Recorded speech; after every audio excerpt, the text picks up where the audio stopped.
Alors aujourd'hui nous allons faire un gazpacho, mais un gazpacho à ma façon. Donc je change quelques petites choses, mais surtout ce que je fais, c'est que je fais pré-cuire 3 minutes certains des ingrédients. Donc je commence par mettre 2 cuillères à soupe d'huile d'olive dans le bol. Ensuite je vais mettre un petit piment vert. Je mets mes tomates non pelées. C'est important de garder la peau cette fois-ci. En revanche, j'enlève le cœur blanc avec quelques pépins. Je vais mettre 4 tomates. Voilà, on va mettre un demi-oignon, ça suffit. Et on va mettre un peu d'oignon frais et un peu d'oignon qu'on va faire cuire. On va mettre un morceau de piment d'Espelette, mais pas l'intégralité, ce serait trop fort. Là, ils sont tout frais, ils viennent juste, la récolte vient d'être faite, ils sont magnifiques. Regardez ce rouge piment Espelette. Une gousse d'ail, un demi poivron rouge, pareil, on en reprendra un petit peu de cru pour mettre au dernier moment. Voilà, un demi poivron rouge. Dans la cuisson, on va aussi mettre 3 ou 4 branches avec la queue de coriandre. Voilà, ça donc on va le faire cuire 3 minutes.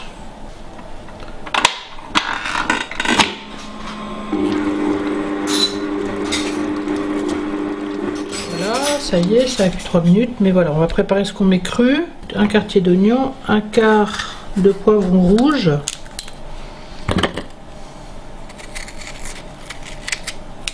Donc on va rajouter tout maintenant. Un tout petit peu de piment cru, mais pas beaucoup. Un quart de tomate séchée.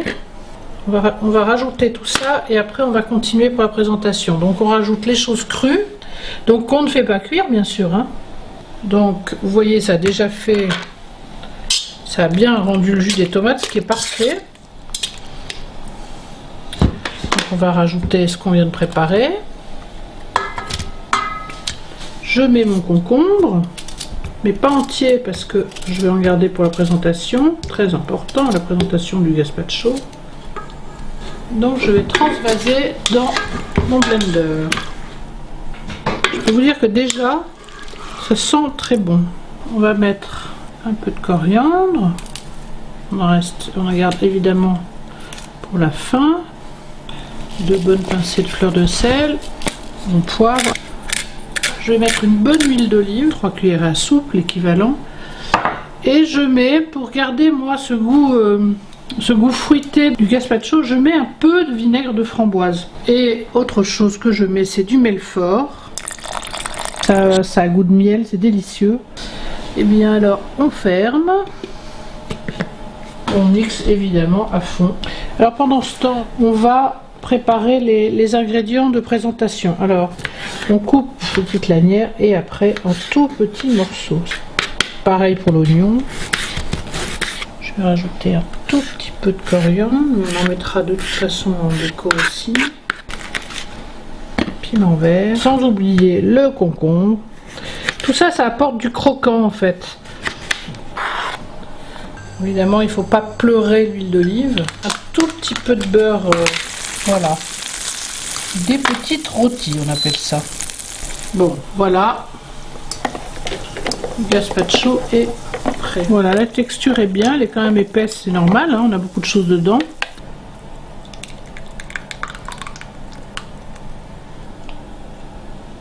Et ensuite, on va rajouter notre œuf dur.